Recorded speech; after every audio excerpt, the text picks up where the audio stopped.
représenté wu am déet te loolu bokk na ci ay manifestations yu mu fi indi ak yu demee noonu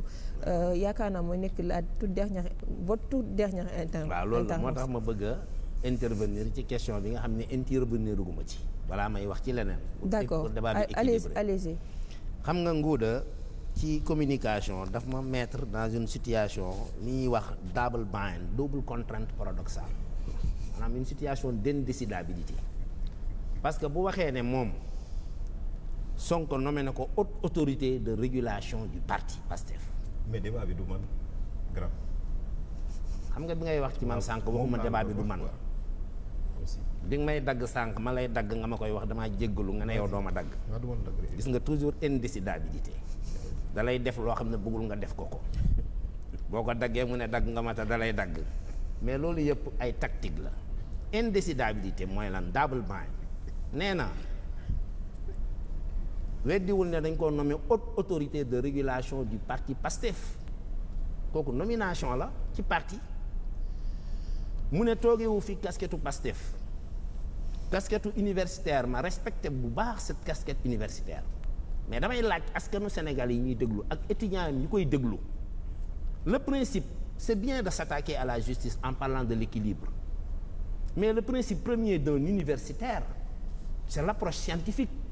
non partisane non partiale non parcellaire Ngouda universitaire bi mu toogee fii ba léegi ay éléments à charge contre le régime rek la wax gisuma benn yoon Ngouda taxaw ne Ousmane Sonko sur tel aspect je considère que li mu def waru ko woon def musuma koo dégg donc man damay nekk dans l'indécidabilité moom bañ na ne toogulu fi Pastef universitaire la fi toogal mais yorul approche méthodologique universitaire fii ci plateau bi alors que xam naa ne sur le plan universitaire de 1960 à 2017 loolu la ñuy wax concessive bàyyi ma yeggale ma am parole bàyyi la nga yeggale loolu en droit xam ngeen ko les avocats xam nañ ko ñun communicants yi xam nañ ko dafa am lu ñu bokk loolu la ñuy wax concessive da ngay concéder benn affaire bu ndaw pour noyer l'écrasante majorité et pour légitimité l'écrasante majorité justement de ton déséquilibre man li ma wax askan wi laay laaj mën nañu def replay bi dégluwaat xool man assumé naa ne ki ma fi fii bien que man bokkuma ci parti APR nit ñi sax dañ koy fàtte mais assumé naa ne man majorité bi laa fi toogal ndax dama ànd ak ñoom damay identifier wu mu leer ba su ma waxee sénégalais yi mën ma apprécier parce que sinon day am un problème éthique donc à mon niveau du ma ñëw toog fii naan je suis un analyste mala rek laa di nëbb ne damaa bokk ci parti bi dama koy assumer transparence dafa am solo aussi ci démocratie Ngouda problème bi xew Madiambal Diagne dañ koy féetali ci ñun du jotee na fa ak Souleymane Téliko bi ñu demee justice du moom moo ñàkk moom Madiambal Diagne mooy li may wax le cadrage dañuy seppi di tànn li arrangé côté bii ñu féete approche universitaire du def noonu Ngouda moo tax jàpp naa ne universitaire nga fa bu dëgg bu am xam-xam mais fii moom yoroo fi approche universitaire fii approche partisane concrétisée par la nomination te waxoon naa la ko avant moo tax ma lay tooñ sànq ne la Ngouda dernier débat bi ñu daje ne woon naa la di nga ñëw quelques semaines après nga ñëw ñu nommé la donc Ngouda nañu honnête nga baal ma sax ci terme bi nañu waxante Sénégalais yi dëgg. waaw d'accord Mamadou fii nga bokk question bi Pastef nga bokk. non attends parce que xam nga lan lay bañ. je suis pas là c'est du débat su fekkee on parle au Sénégal non personnalise pas wax dëgg yàlla. waaw xam nga vraiment mais dama bëgg xam nga lan lay bañ. li ñu fi indi tey. xam nga lan lay bañ. plus royaliste que le roi. xam nga lan lay bañ Ngouda bàyyi ma yeggali xam nga lan lay bañ. Sénégalais yi jàpp ne universitaire mooy wax xam nga universitaire journaliste. bu nekkee xale loo lire ci journal Le Soleil. nit ki dalay laaj mun nga ne ko dëgg la parce que ci journal bi laa ko lire. bu universitaire taxawee bu waxee donc dafa am une entreprise aussi de déconstruction sur la base d'une entreprise aussi de construction parce que looluy espace public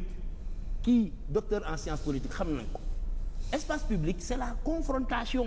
de plusieurs entités ñii dañuy construire ñii di déconstruire pour pouvoir avoir l'adhésion des Sénégalais donc c'est normal yow booy passer tout ton temps di def à charge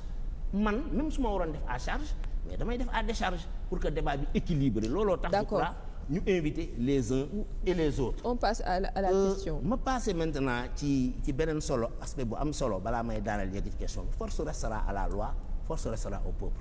pour moi c'est la palissade lépp ci manipulation yi la ak ci dóor yi ak ci jéem a dox ci maañoo xale yi parce que n'oublions pas une chose Ngouda xam na ko docteur xam na ko mais la loi est l'émanation du peuple parce que ce sont les représentants du peuple qui votent les lois et aujourd'hui l'assemblée bi ñu yor c'est une assemblée équilibrée députés yi fa nekk yëpp sénégalais yi leen fa yóbbu très équilibré c'est les députés qui votent la loi les forces de défense et de sécurité les préfets et autres les magistrats ne font qu'appliquer la loi votée par les représentants du peuple choisis par le peuple donc ñoom li ñuy bëgg ma la ñenn ñi pour modaliser ma bañ a wax rek sénégalais comme ñoom bu ñuy wax dañ naan sénégalais yi ñenn ci sénégalais ci politique yi li ñu bëgg buñ ne force restera non pas à la loi parce que dire force restera à la loi c'est républicain ça colle à l'état de droit kenn waxul force restera à Macky Sall moo tax j'ai donné la dernière fois l'exemple ma ne force restera à la loi dafa arranger sax Sonko ndax quand les étudiants de Ziguinchor mécontents ont voulu s'en prendre à la mairie et à Sonko les forces de défense et de sécurité l'ont défendu force restera à la loi c'est un principe impersonnel force restera à la loi ñoom bu ñu ko waxee ne au peuple c'est une manière d'instrumentaliser les jeunes de les endoctriner pour les pousser à se donner la mort au nom de leur cause moo tax ma ne le paradoxe il parlait tout à l'heure du projet de Sonko de sa vision qui est belle mais depuis combien de temps moi j'ai dit la dernière fois au PASTEF on est passé du projet au procès on ne parle plus du projet le seul projet maintenant ce sont les procès Ousmane Sonko il disait est-ce que du loolu lañ ci je termine sur ça Ousmane Sonko il disait don de soi pour la patrie maintenant il appelle nos concitoyens à leur dire donnez vos vies pour moi pour que je n'aille pas au procès c'est un changement de paradigme que les politistes devaient analyser je peux comprendre l'instinct de survie mais dama ne aucun parti politique aucun engagement warta jiital l'intérêt individuel d'une personne au détriment justement de l'intérêt collectif Socrate dans la prosopopée des lois waxoon na ko dañ koo jàpp tëj ko ci lu nga xam ne dañoo jàpp ne injustice la ñu ne ko dañ lay évader loo sinon ñii dañ lay rey mu ne leen man damaa yàgg a xeex ngir loi ak ngir état su ma évadé woo sama évasion boobu ce serait contraire aux lois et aux principes de l'état que je défends donc du ma ko def c'est ça le don de soi pour la patrie. D'accord. C'est ça le don de soi justement Mamadou, pour des valeurs qui nous dépassent. temps bi moo ñu ñuy signaler temps bi ci élection yi. Voilà merci comme ni nga ko waxee. parce que il fallait ma tontu ci yenn points yu essentiels yi parce que xale yi ñoo ñuy déglu askan wi moo ñuy déglu. Rapidement. Et quand je parle de askan wi je suis passionné et je l'assume donc pour les élections je vois pas de problème fixé nañ datu élection yi. nit ñi dinañ dem maintenant il faut qu'on accepte une chose. xam nga tey Ablaye Wade bu ñëwoon tey bëgg a nekk candidat mais conseil am na droit déposer candidature am mais conseil da koy rejeter parce que am na disposition bu limiter l'âge du dëgg une disposition kenn contesté wu ko moo nekk ci constitution bi donc bu ñu demee Macky Sall am na droit def candidature am parce que man ñi xale bu am 10 ans sax am na droit déposer dossier candidature laa wax conseil constitutionnel moo koy xool bu ko valider mu valider ko bu ko warta valider du ko valider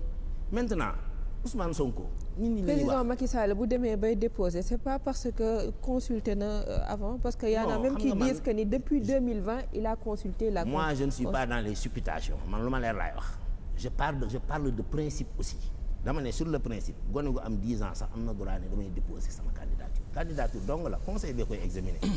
depuis 2011 bi ñi doon wax Wade candidat j'étais très dur contre Wade wax nga ko mais bi ñu ma laajee dama ne je ne peux pas me permettre de me prononcer sur ça parce que la seule instance habilitée à apprécier la candidature des uns et des autres c'est le conseil constitutionnel depuis 2011 point de vue boobu laa am gis nga dëkk bu ñu ci nekkee il faut ñu wormaal institution yi wax nga ko sànq institution yu am ay manquement sax